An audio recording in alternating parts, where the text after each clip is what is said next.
The winter of 1823 settled hard over Madison, Ohio, a silence so deep it seemed the earth itself was holding its breath.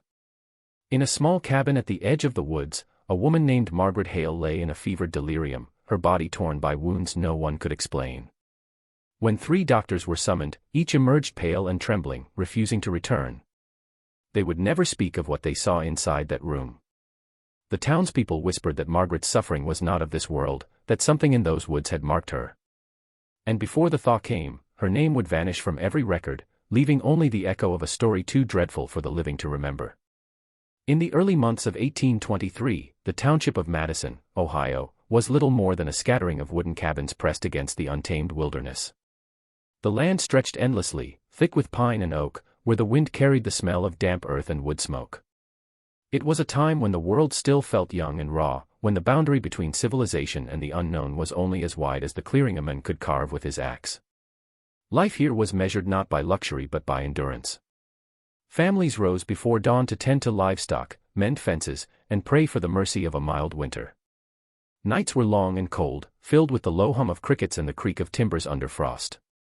There were fewer than 200 souls in Madison, all bound together by necessity and gossip in equal measure. News traveled on foot, sometimes by the muddy road that led to Cleveland, sometimes through whispered tales over shared suppers. Every newcomer was a curiosity, every misfortune, a warning. Religion held the town together as much as fear of sickness, of starvation, of the deep woods that surrounded them. To the settlers, those woods were both a blessing and a menace. They offered game and timber, yet they also seemed to breathe with their own cold intelligence, swallowing travelers who strayed too far.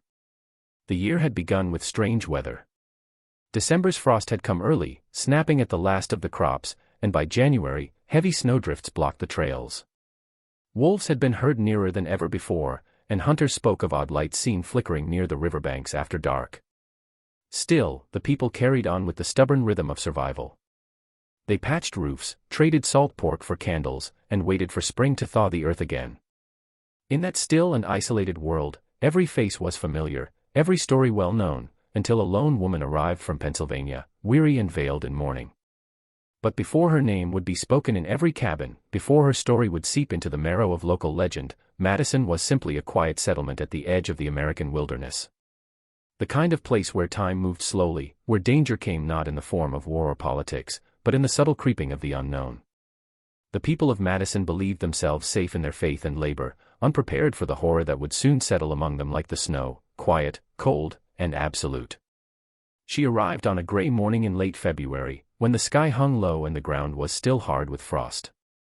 The wagon that carried her from the main road stopped before the modest cabin that had once belonged to the Cooper family, who had left Madison the previous autumn. The woman stepped down carefully, her black dress dusted with travel and her hands gloved despite the cold. She introduced herself only as Margaret Hale, saying she had come from Pennsylvania after the death of her husband. No one asked too many questions at first. Death was a frequent visitor in those parts, and grief was a language everyone understood. Yet there was something in her bearing, a quiet composure that bordered on secrecy, that made even the kindest neighbor hesitate before asking more. Her eyes were gray, pale as winter skies, and her voice soft but deliberate. When she spoke, people leaned in to listen, unsure whether it was her gentleness or her distance that drew them. She rented the old cabin on the edge of the forest, paying in coins older than most had seen. Some said her husband had been a trader, others whispered he had been a doctor or a preacher. Margaret never confirmed any of it. She attended church only once in those first weeks, sitting in the back pew with her veil drawn, and when the service ended, she left before the final hymn. Children said she smiled at them through the window of her cabin, though no one ever saw her walk to town. At night, smoke rose steadily from her chimney, but no one ever heard singing or laughter from inside. The few who visited claimed the cabin was tidy, with books stacked neatly on a shelf and a single portrait of a man whose face had been rubbed away with time or grief. She spoke of her husband's death only once, to Eliza Turner, the widow who lived nearest, saying he had taken ill suddenly and died before morning. There was no bitterness in her words, only a weariness that seemed to have settled deep into her bones. As the weeks passed, curiosity turned to unease. Her presence seemed to disturb the natural rhythm of the settlement, though no one could say why. The dogs barked at night in her direction. The woods near her home felt colder, quieter. Some said it was the way she looked at the forest, as though she recognized something in it, or something in it recognized her. And while no one yet dared to speak it aloud, the people of Madison began to feel that Margaret Hale had brought more than sorrow with her when she came. It was a moonless night in early April when the first cries were heard from the woods behind Margaret Hale's cabin. The air was heavy with mist, thick enough to blur the lantern lights along the main road, and most of Madison had already settled into uneasy sleep. Those who lived closest to the forest claimed the sound rose suddenly, a woman's voice, high and strangled, breaking through the stillness like glass shattering. At first, no one moved.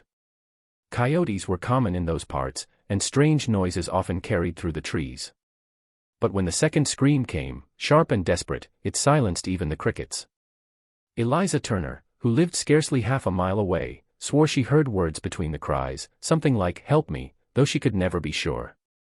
A few men gathered their lanterns and rifles, among them the blacksmith, Thomas Reed, and young Daniel Cooper, who still knew the paths that wound behind the old homestead. They trudged through the thickets, calling her name, their boots sinking into the wet earth. The forest seemed to close around them, every tree a shadow, every rustle a warning. When they found her, Margaret was kneeling near the edge of the clearing, her nightdress torn, her hands and face streaked with blood and dirt. The lantern light caught her eyes, wide, glassy, unfocused, and the men stopped short, unsure whether she was alive or not. She was trembling, whispering something over and over, though the words were lost in the wind.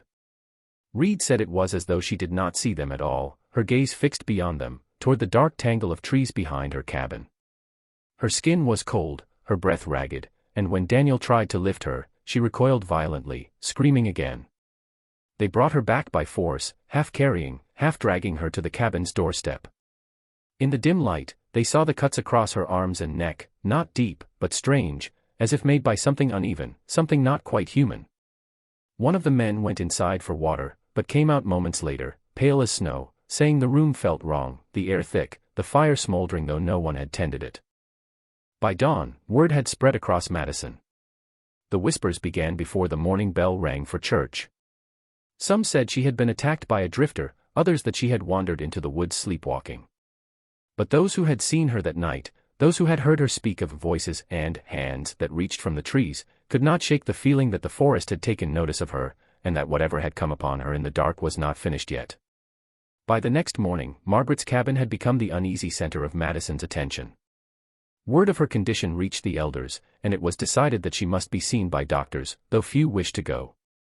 Illness was a familiar foe in those parts, fever, infection, childbirth gone wrong, but something about this was different. The men who had found her could not shake the look in her eyes, nor the strange marks that refused to bleed yet would not close. Still, by midday, 3 physicians arrived at her cabin, Dr. Silas Warren, a stern man known for his precision, Dr. Henry Lyle, younger and ambitious, and Dr. Amos Pratt, who had once served as a surgeon during the War of 1812. They brought their instruments, their books, and the weight of authority that came with the title doctor, though even that could not mask their unease.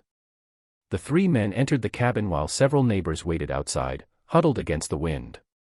From within, voices murmured, followed by long silences. Once, a sharp sound, like a table overturned, broke the stillness, and Eliza Turner said she saw one of the doctors step outside for air, his face ghostly pale. Inside, Margaret lay upon her narrow bed, her breathing shallow, her body trembling as though caught between waking and nightmare. The wounds across her shoulders and back were like nothing any of them had seen. Dr. Warren said they were not made by knife nor claw, but by something uneven, jagged, as though torn by roots or shards of wood. Her pulse was steady but cold, and the skin around the wounds seemed unnatural. When they attempted to clean one, Margaret convulsed violently, whispering words none of them could decipher. Dr. Lyle insisted she was suffering from hysteria brought on by grief, but Dr. Pratt refused to agree. "I've seen madness," he muttered, "but not this." As the light began to fade, all 3 men withdrew from the cabin. Warren was the first to speak, saying they would return in the morning, though his hands shook as he packed away his instruments. None of them did return. That night, Dr. Lyle left a note at the tavern asking that his accounts be closed, he would be leaving town. Dr. Pratt was seen praying outside the church until dawn. By the week's end, every one of them had refused to speak of what they had witnessed in that cabin. When asked, Dr. Warren only said, "There are wounds the body bears that no man should try to mend." From that day forward, Margaret's sickness became something whispered about only in shadows, and the word unnatural began to take root in every home in Madison. After the doctor's strange silence, fear settled over Madison like a heavy fog. The townspeople began to avoid the path that led to Margaret's cabin, and even the children, who once played by the river, found new routes home from school to keep their distance from the woods. The story spread in fragments, each retelling darker than the last. Some said her wounds had festered into something monstrous, others whispered she was already dead and that what lay in her cabin was no longer human. The 3 physicians who had seen her became reclusive, each man aged by the experience, their eyes hollow from sleepless nights.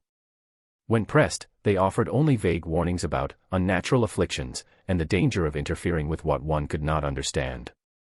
The church became the heart of the town's growing dread. Reverend Jacob Whitby, an aging preacher with a voice like gravel, declared from the pulpit that Margaret was a test, a sign that sin and unholy forces had taken root among them. There are evils, he warned, that wear the face of sorrow to tempt our pity.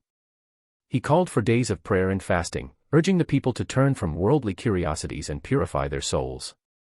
His sermons grew fevered, his tone sharp with conviction, and before long, few dared to question him. To speak kindly of Margaret was to invite suspicion. To defend her was to stand against God's will. By the second week, her cabin stood untouched, its windows dark except for the occasional flicker of a candle seen from the road. Some swore they heard faint singing from within, low and mournful, though no one could say for certain.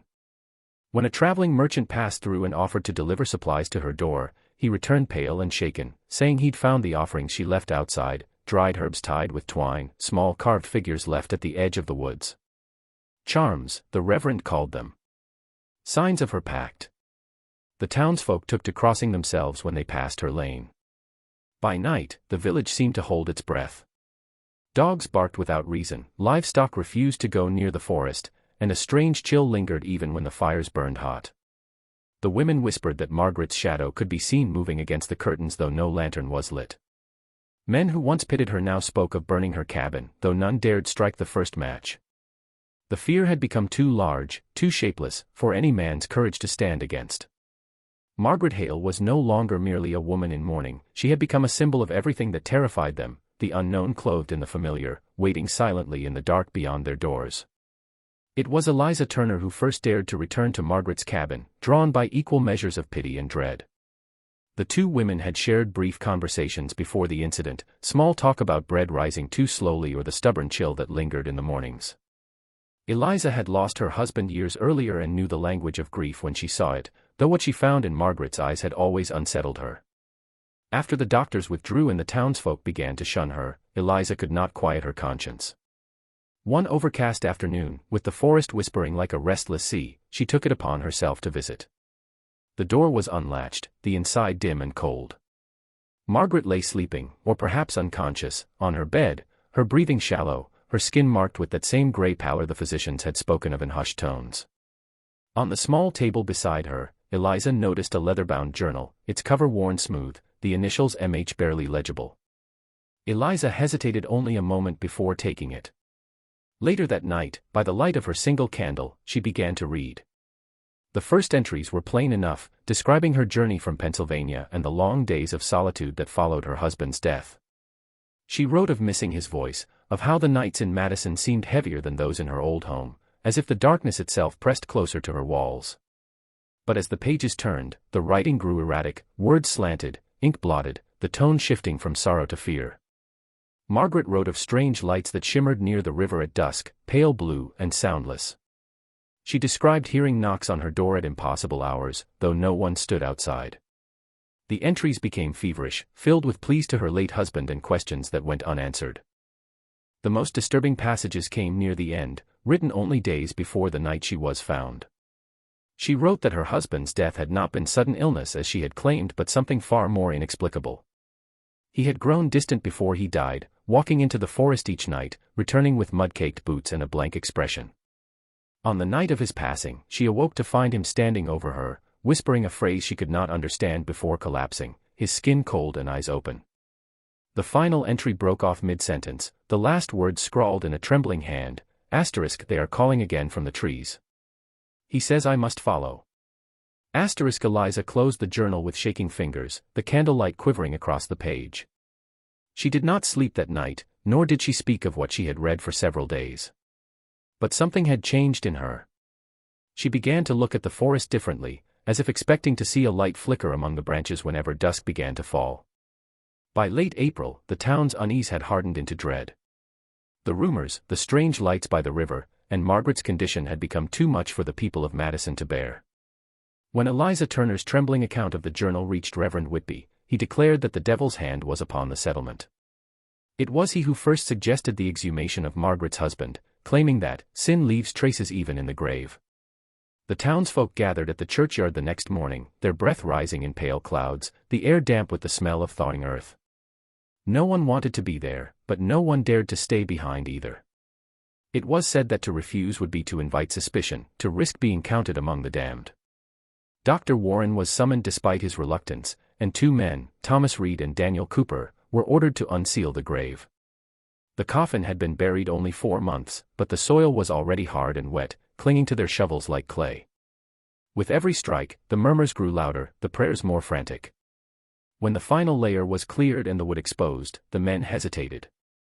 Reed looked to the Reverend, who nodded gravely, and together they lifted the lid. A wave of cold air escaped, carrying a smell neither wholly of decay nor of earth. What they found inside silenced them all. The body did not look as it should have after months underground. The skin was dry and pale, stretched tight like parchment, but unspoiled. His eyes, if one could still call them that, had sunk deep into the skull, yet a faint shimmer clung to them, a wet gleam that caught the lantern light. His hands were twisted upward, fingers bent as if clawing toward the lid, and under his nails were dark clumps of soil, as though he had tried to dig his way out. Dr. Warren turned away, muttering a prayer under his breath. Someone in the crowd screamed, and the Reverend began to shout verses from Scripture, demanding the coffin be closed and burned before nightfall. But not all obeyed. Daniel Cooper claimed he saw something move beneath the shroud, a twitch of muscle, a breath that did not belong to memory or wind. By the time they lit the fire, half the town was weeping, the other half watching in horrified fascination as smoke curled into the gray sky. From that day on, the graveyard became a place of silence. No one tended the soil there, no one spoke the husband's name again. And though the fire was meant to cleanse, a strange unease settled heavier than before, as if the ground itself had been disturbed in ways no prayer could mend. The night Margaret's cabin burned was the coldest of that winter, though the calendar still claimed it was autumn. The wind had come down from the north in violent bursts, howling through the trees and rattling shutters across the settlement. Most of Madison was asleep when the first orange glow appeared beyond the ridge, flickering against the low clouds. By the time someone noticed, the fire was already devouring the roof. The smoke rose in a thick, twisting column, black against the moonlight, and the sound, an unholy mix of cracking timber and something that might have been screaming, brought the town to life.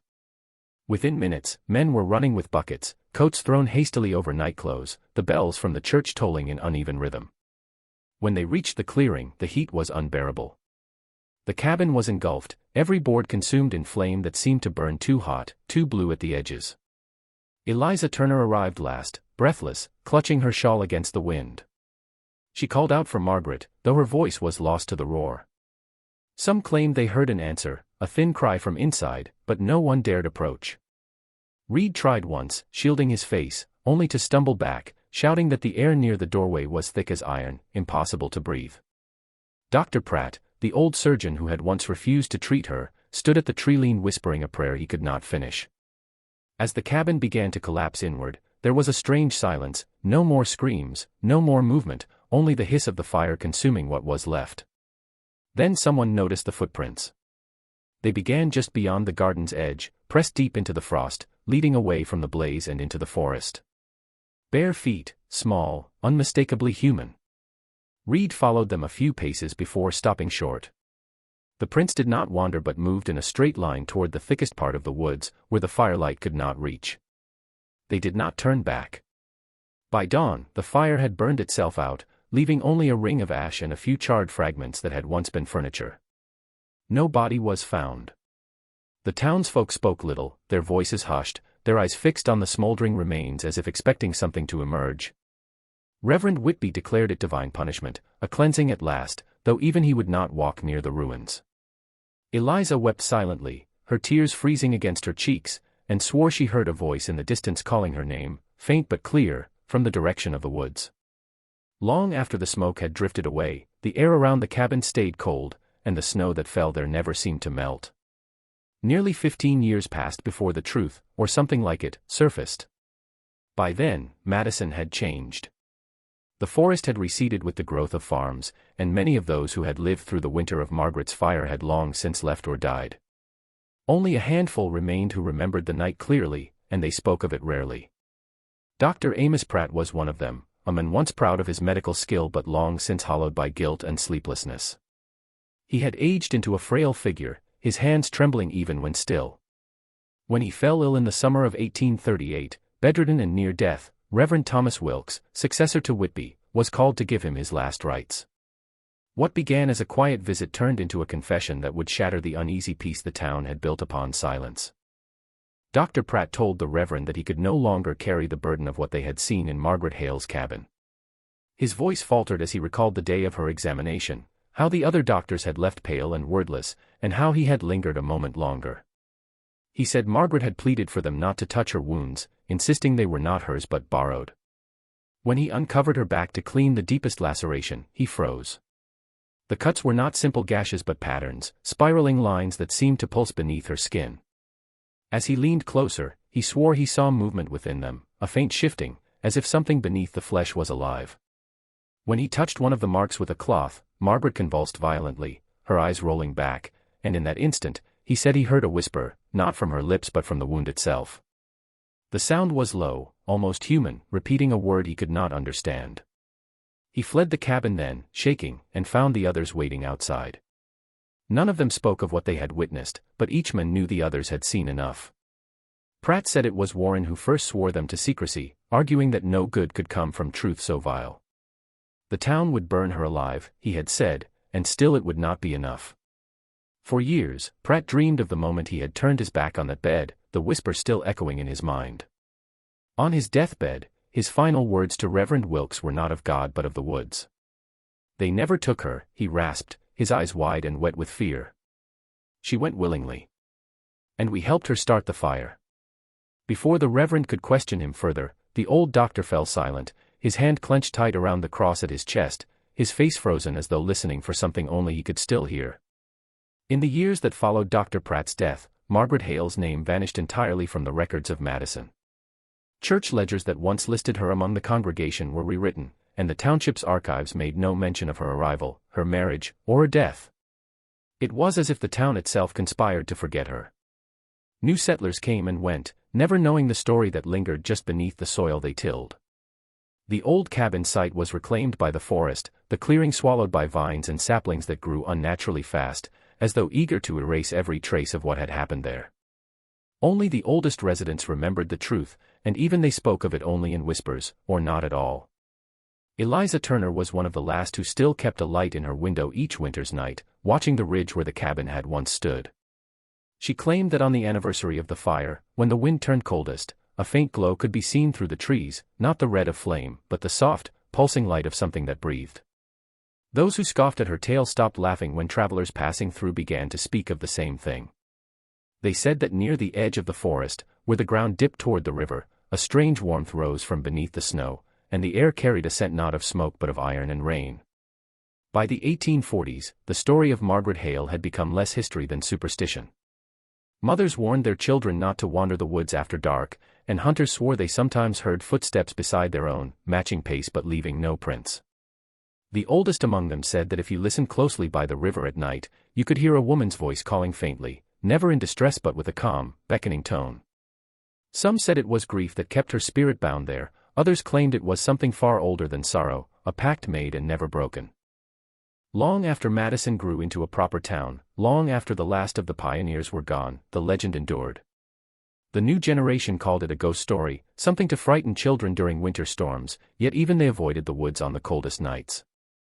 The fire that had once consumed Margaret's cabin was said to return every year, not as flame but as light, flickering just beyond sight, as if waiting to be seen.